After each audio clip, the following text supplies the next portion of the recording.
কয়েকদিনের টানা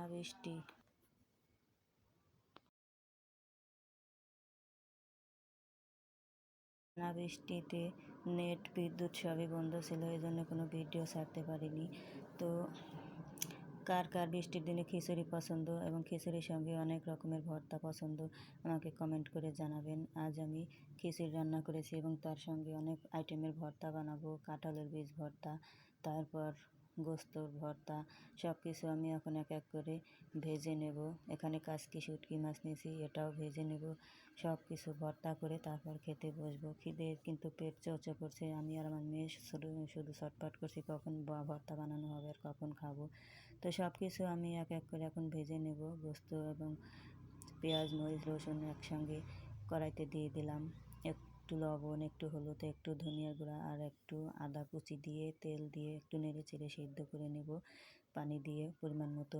তারপর সেদ্ধ হয়ে গেলে এটাকে শিলপাটায় বেটে নিলে কিন্তু তৈরি হয়ে গেল গোস্তর বাটা। এই ভর্তাটা খেয়ে দেখবেন, দারুণ টেস্ট হয়। তো প্রথমে ভেবেছিলাম এটা খেতেই পারবো না, তাই এটা এত অসাধারণ টেস্ট হয়েছিল। এ দিয়ে অর্ধেক থালা খিচুড়ি আমি খেয়ে নিয়েছিলাম এবং বাকি ভর্তাগুলো দিয়ে আর অর্ধেক খেয়েছিলাম। এই যে ভাজা হয়ে গেছে। এখন পটলের খোসা, পেঁয়াজ, রসুন, মরিচ, তেল, লবণ, হলুদ দিয়ে এটাকেও সিদ্ধ করে নেব ওই কড়াইতেই। এটাও ভাজা হয়ে গেছে, তুলে নেব। তারপর কাচকি শুটকি মাছগুলো ভেজে নেব একইভাবে। পেঁয়াজ, রসুন, মরিচ দিয়ে তেলের মধ্যে একটু ভেজে তারপর সিদ্ধ করে নেব। এখন এটাকে এক এক করে বেটে নেব। গোস্ত বাটাটা আমার রেডি হয়ে গেছে।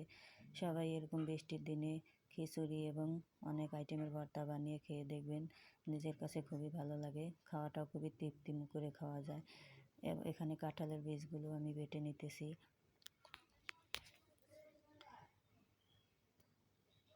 বাটাবাটি শেষ হয়ে গেলে তারপর খাওয়া দাওয়ার পালা।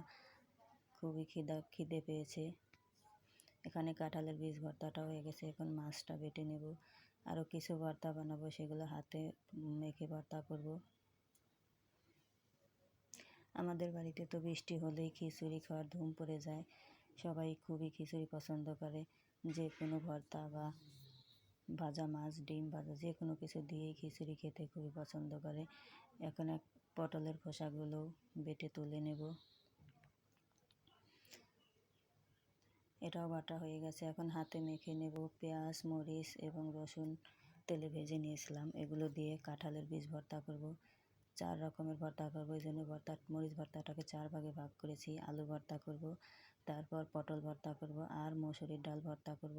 সব ভর্তা কিন্তু আমার প্রায় হয়ে গেছে। এখন চুলার পাড়ে বসেই মা, মেয়ে এবং পরিবারের সবাই মিলে খিচুড়িগুলো খেয়ে তারপর ঘরে যাব। বাইরে খুব বৃষ্টি হচ্ছে, বৃষ্টিটাকে উপভোগ করুন এবং এভাবে ভর্তা বানিয়ে খেয়ে শান্ত করুন। তৃপ্তি সহকারে খেতে পারবেন এরকম বৃষ্টির দিনে খিচুড়ি এবং ভর্তা। তো আমার ভিডিওটা ভালো লাগলে সবাই লাইক, কমেন্ট, শেয়ার করে আমার পাশে থাকবেন এবং সবাই ভালো থাকবেন। গ্রামে এসে গ্রামে উপভোগ করুন আর এভাবে মজার ভর্তা বানিয়ে খিচুড়ি দিয়ে খান, বৃষ্টিতে গোসল করুন। এটা হচ্ছে আমাদের মেহমান, আজকের মেহমান। তো আমি এখন প্লেটে সাজিয়ে আপনাদেরকে দেখানোর চেষ্টা করলাম আমি কী ভর্তা করেছি। তো সবাই ভালো থাকবেন। আল্লাহ হাফিজ।